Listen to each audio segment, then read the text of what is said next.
Hello मेरे YouTube family, आप सभी को नमस्कार प्रणाम। और हम सुमन गौतम, ये नेहा गौतम, और अपने चैनल पर आप सबको स्वागत करते हैं। और हम एक छोटा सा कहानवा गीत गाने जा रहे हैं। आप सबको कैसा लगे कमेंट में ज़रूर बताइएगा। वीडियो को लाइक कीजिए। अगर हमारे चैनल पर नए हैं तो चैनल को आप ज़रूर सब्सक्राइब कीजिए। आप सबसे रिक्वेस्ट है यहाँ जोड़ते हैं।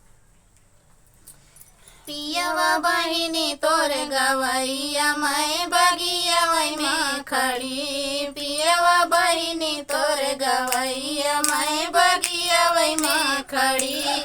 सोने की थाली में जेवना बनाए हाय हो जेवना बनाए। पियवा बहिनी तोर जेमैया मैं इमिलिए कर खड़ी। पियवा बहिनी तोर जेमैया मैं इमिलिए कर खड़ी। पियवा बहिनी तोर गवैया मैं बगिया में खड़ी। पियवा बहिनी तोर गवैया मैं बगिया में खड़ी। झांझरे गेड़ुआ गंगाई जाल पानी हो गंगाई जाल पानी। पियवा बहिनी तोर घुटैया मैं मिलिए तर खड़ी। पियवा बहिनी तोर घुटैया मरुदवै तर खड़ी। पियवा बहिनी तोर गवैया मैं बगिया में खड़ी। पियवा बहिनी तोर गवैया मैं बगिया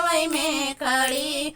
लाची लवंग रस बीरवा जोराए बीरवा जोराए। पियवा बहिनी तोर कुचैया मैं बगिया में खड़ी। पियवा बहिनी तोर कुचैया हम मिलिए तर खड़ी। पियवा बहिनी तोर गवैया मैं बगिया में खड़ी। पियवा बहिनी तोर गवैया मैं बगिया में खड़ी।